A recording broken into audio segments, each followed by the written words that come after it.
Hello friends, সবাইকে শুভ সপ্তমীর শুভেচ্ছা।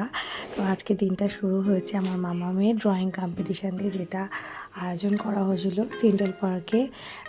তো এখানেই সকালে চলে এসেছি আমরা। এখানে ড্রয়িং কম্পিটিশান হওয়ার পর দেখো সবাই আমরা একসঙ্গে একটু ফটো তুলেছি। ওই দেখো আমার মাম্মাম দুর্গা আঁকছে। এখান থেকে একটা সার্টিফিকেট আর এই গিফট দেওয়া হয়েছিল, যেটার মধ্যে এই আইটেমগুলো ছিল আর একটা কালারের সেট দেওয়া হয়েছিল। তো এখান থেকে আমরা চলে গেছিলাম দাদান বাড়িতে, মানে আমার বাবার বাড়িতে। ওখানে দুপুরে লাঞ্চ করে আমরা বাড়ি চলে এসেছিলাম, যেহেতু 3-4 দিন আমরা ওখানে থেকেছি। তো সপ্তমীর দিন আমরা চলে আসি প্রতি বছরই। ওখান থেকে বাড়ি আসার পর রুনা মফিদা এসেছিল চিরাকে নিয়ে।